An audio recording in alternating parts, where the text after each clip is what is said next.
You are the governor in one of the countryside. Do you think there's anything more that the county governments can do, and what would that mean? Because you would understand how the facilities are, yet education is not a devolved function. What would be your contribution? Basically, and this is also what we're trying to explore with colleagues from the Council of Governors, because, you know, government is government. Whether national or the devolved unit, we serve the same people. My thoughts are we want to also explore as governors how we can pack up the national government to manage this process. We were trying to look into our budgetary allocations. Of course, some of the county governors have been able to have extensive linkages with donor partners, and when we see how we can help it. Yesterday, I had a round discussion with some of the investors in Kericho, and one of the things that I actually implore upon them is that let's see, like, we have the multinationals, tea estates in Kericho, we have other investors, and the question I was asking and figuring out with them is how can we then pack up the national government to manage this? Is it possible that, you know, we build laboratories as part of your donation, as part of their social responsibility, if they've been doing like conservation and they've been doing other infrastructural work, can we then divert the money that we have within your budgetary so that we are able to support national government in building laboratories, building classrooms, and equipping for the national government? So it is a possibility that we're also looking as governors, because at the end of the day, we are directly, you know, in the grassroots with our people. We live with them every day. In fact, I hardly come to Nairobi myself, like Wakili, and we commit as Council of Governors that we'll try to explore with the resources that we have, that we've shared from the national government and from the donors that has been partnering with the national government, to see effectively that we assist the national government on the same.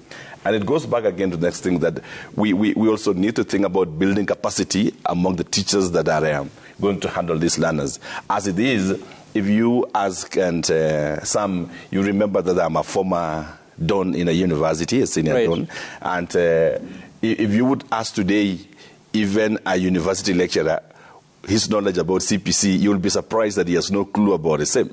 If you go to the teachers training institutes and you ask the teacher trainers, what do you know about CPC? They are equally clueless.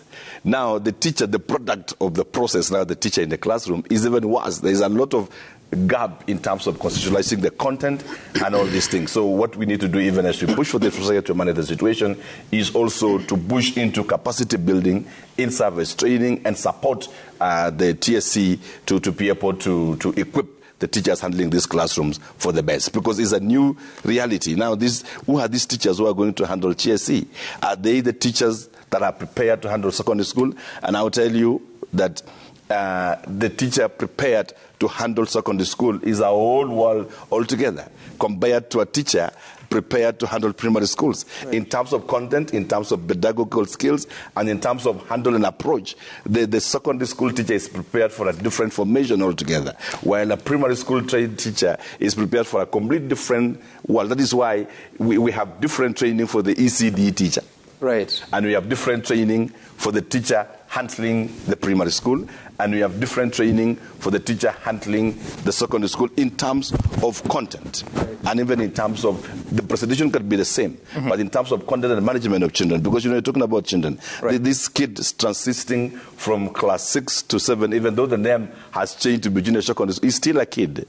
And his mental capacity, his orientation and preparation cannot be compared to that child now who is going to Form 2 or Form 1. So it's a whole world altogether, but we commit from the council that we will continue partnering with national government to ensure that we get the best in education. And this is as a rider. It also speaks to our generation that no leader in this country should ever politicize education, should ever try to alter structures of education as a legacy. Legacy cannot be born through politicizing education. CPC was politicized from the word go. It was pushed to the people's throats. You had CSS at that time throwing words carelessly that we cannot go back on this program without pausing a bit to think that what if we retreat for a year? Can we get a better structure? So it speaks to our generations that going to the future, there are salient basic structures of our society that we cannot politicize or tamper around with, because it will speak to future generations and the economy of the nation.